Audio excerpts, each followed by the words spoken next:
Here we are.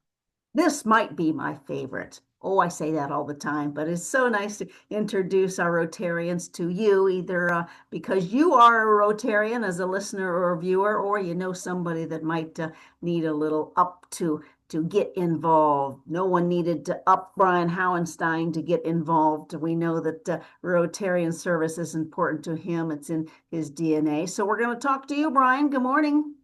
Good morning, Shelley. Yes, of course, it Good to could be see you. afternoon or evening by the time we see this. Glad that you are here, Brian. I call you a friend, and I'm going to get right into our conversation. How do you describe our Grand Rapids Rotary? I would describe Grand Rapids Rotary as a fun place to gather with like-minded philanthropic individuals. I Yes. think that sums up everything. Would you put the spotlight on philanthropic? What do you mean by this? I mean, people that give back to their community, whether it's their time, talent, or treasures, they are there because they care about their community and they find ways to do that. I think typically the people, as you look around the room, it's not just Rotary that they're a part of. They're on boards. They're out volunteering in the community outside of Rotary. So it's in their DNA, and I like that. I like the fact that those are like-minded people. There's a comfort with people like that. Hmm. Speaking of DNA, as I look at you, who's behind your left shoulder on the wall? Oh, you see the Colonel over there, right?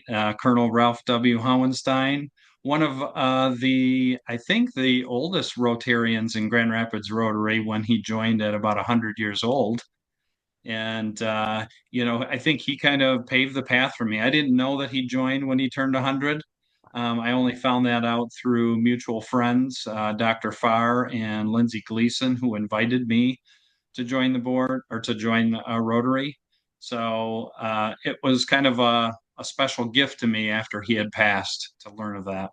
Yes. What made you say yes to their invitation? And well, I guess the question is, what's been a positive surprise throughout this journey thus far?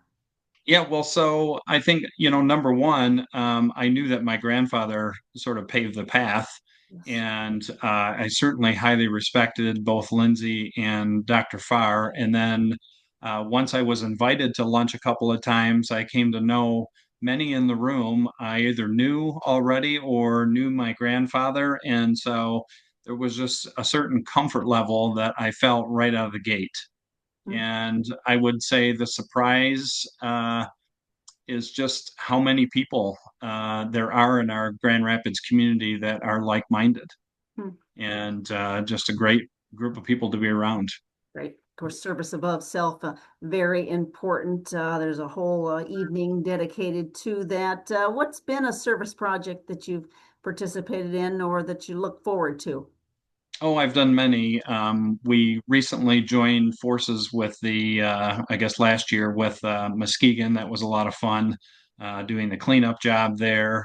I've done filters. I did Habitat for Humanity. I would have to say Habitat was probably my favorite project. There was so much going on, and I often wonder, I participated in the building of my own home, but I wondered how do you take all these people with many with no talent whatsoever and keep them busy, keep them occupied, and constructing a house for a day. And it's quite a miracle how they do that. So Yes. it was fun. What was your skill? Were you did you do things with a hammer or Well, I speed can't things? remember. I was mostly moving things around and, carrying things and handing them to somebody else or putting, siding in place, that sort of thing. But, you know, I when I built my own home, I did all the electrical, which was new for me.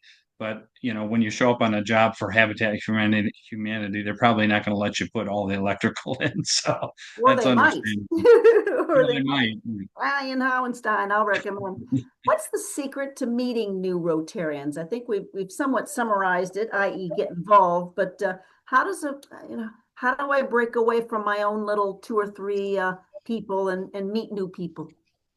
Well, I would say I would encourage anyone attending lunch on a regular basis, and it's important to attend the luncheons as much as you possibly can, but sit at a table that you have never sat at before. It's a little bit like church, right? Everybody comes in and some people try and sit at the same table all the time, but I always try to meet somebody new every time. What's a face I've not seen before and introduce myself to. So I try and find at least one or two people. Uh, it can be tough because you walk in the room, 75% of the population in there, and it's easy to just, jump into a conversation with somebody that you know. But I encourage people to just, and the other thing is to volunteer, because a lot of times you show up at those volunteer programs and you're situated with somebody you've never met before and you're working on a project together, and it's very bonding, I Mm, think. great. All right, it's time to bond about the facts that you have prepared us for, Brian Hauenstein. Let's talk about your day job. You're involved with the senior. Tell us more. Yeah, so I have a company here called Oasis Senior Advisors, and we provide free help for families that are looking for transitional help. I actually, over the weekend, a fellow Rotarian has parents in Toledo with a mother that was going through a lot of difficulty. Now we have an Oasis franchise in that market, so I introduced her to them, and we she ended up with her mother going on hospice and out of skilled nursing into their home environment, which is much more comfortable. So we're kind of, we help families figure out all of the services that are in market and make that transition, which can be extremely difficult for families, much easier. You are a self-described philanthropist. Obviously, I mentioned DNA. Why is this important to continue in this legacy? Well, I think that my family has kind of set, in particular, my grandparents have set a tone for many people in Grand Rapids to continue that following of giving back to community. So for me, it's become part of my DNA, and that's where I'm happiest. I'm not happiest in the best possible job, earning the highest possible income. I have found great peace in giving back to the community in many different ways, not just financially. Brian Hauenstein is a knight. What does that mean? So I am a knight of the Holy Sepulchre of Jerusalem. I was knighted by the Vatican in 2017 in Chicago. And what does that mean? Essentially, the knights and dames of the Holy Sepulchre are protectors of our Holy Land. We ensure that Christianity is alive and well in a place that is, has um, a different religion that sort of runs the government and so forth. So we are the group that makes sure that we have great Christian education, Christian tourism. Obviously, in these times, it's very difficult because it's not a safe place to travel. But when it is safe, we're ensuring that it's a great place to learn and feel protected. And yeah, so that's pretty much it. All right. Knight Brian. That's Knight. All right. Adventure. You just self-disclosed. Travel may be an important part of your life. What else do you do when it comes to this challenge, this adventure role? Yeah, so at a very young age, I started traveling the world, put a backpack on my back, went all over Europe by myself for 3 months in the summer of 1989, and more recently have paddled by kayak from Lake Superior all the way to the Hudson Bay or James Bay, where the Hudson Bay Company got its start. So very, very rural area, no people, no cars. The only kind of human interaction we can see is in the sky above with the occasional jetliner. But it's a wonderful experience to just sort of completely detach from everything that, the devices that we are constantly giving attention to and the phone calls and so forth. to just completely unplug like that is otherworldly Hmm. and wonderful. You also, again, put down as a fact that you're a Rotarian. Why is this so important to spread the news of this piece of your character?